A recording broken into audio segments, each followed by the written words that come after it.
Have you ever wondered how they make the curved boning that goes inside of a bra cup? So, not regular underwear, but like where they actually form it to be a rounded shape. How do they do that when it comes straight like this? This is a flat strip of boning as it comes off the roll. How do they get it to curve? You can't put it this way because that's three-dimensional and that'd be weird. So, how do you get that curved shape? So, I have the critical tools here. I have a pin, some pliers, and my iron over there. So I have a piece that's already started, so you can see how I'm starting to form that curve.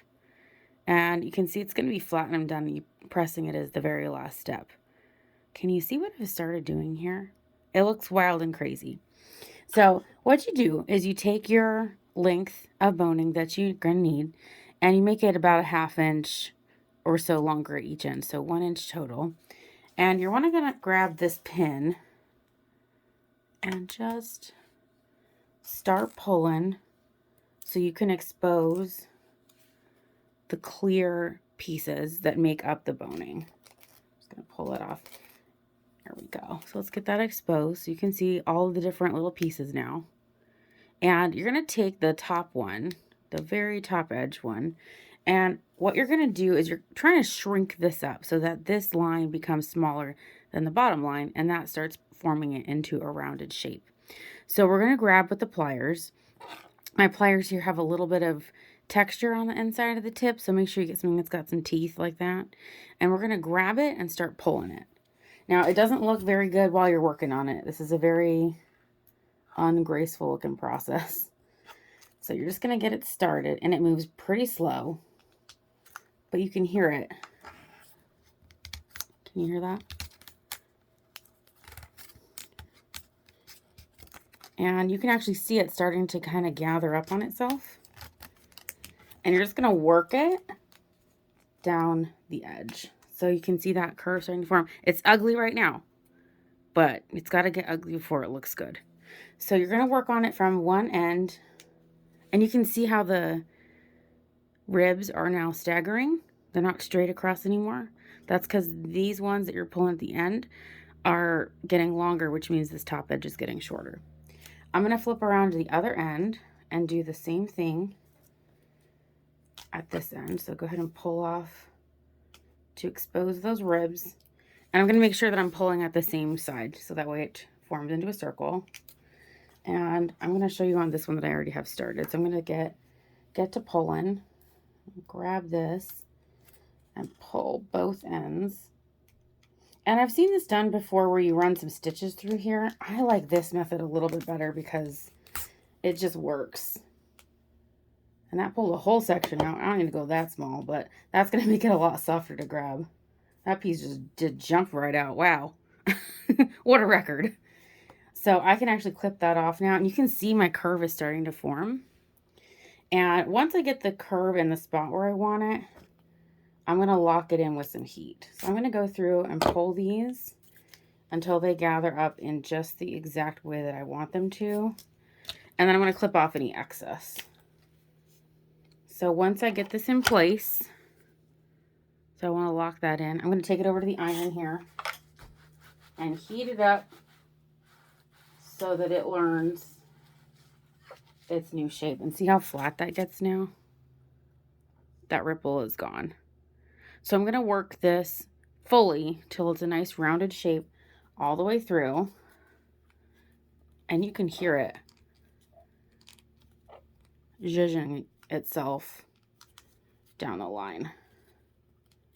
I'm just going to work it with my fingers now that I've gotten that top line loosened. Once you pull it with the pliers, it gets loose in the channel, and you can actually see it zhuzhes out on its own.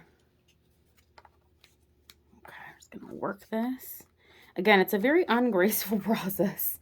This doesn't look cute while you're doing it. It doesn't feel right while you're doing it. I think most of us are used to wanting to have our boning be as flat can be. So rounding it off feels funny. But this is how it's done.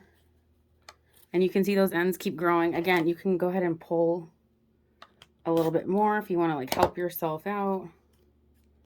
Don't pull too much out at once like I'm doing. There we go. Clip that off. And you can see that's rounding out super nice. And once it's soft, you can go ahead and run some gathering stitches in there if you want to. But this is going to be perfect for what I'm doing with it. And you just finesse it into the shape you're going for. Like this. Nice. And this is for a wider cup, so I don't need a crazy amount of curvature to this one. The key when you're making a set is to make sure that they match. So you'll want to lay the two next to each other and make sure they're symmetrical so they look good. Okay. I'm going to start locking this into place with the heat. And the goal is just to warm it up so that everything learns its new shape, learns its new position. And this style that I'm doing right now is going to be kind of like a demi cup. So I just needed this to go around a shorter portion. So this is going to be perfect for what I'm doing with it. But look at that. So we now have a piece of boning that has been contoured to become Underwire style. See that nice round that we got to it? And once you press it out one more time, it'll be flatter. The inclination of this is almost always going to stay to be rounded just because that's, you know, it's fighting a new shape. So if you really want to lock this down ultra flat, you can pin this to your ironing board and press it one more time. So you can lock this into shape just like this. And I'm kind of bending it a little further. I have a pinnable surface of my ironing board here. This is an ironing mat, actually. And I'm just going through to lock it down flat. I don't even think you can see this from this angle.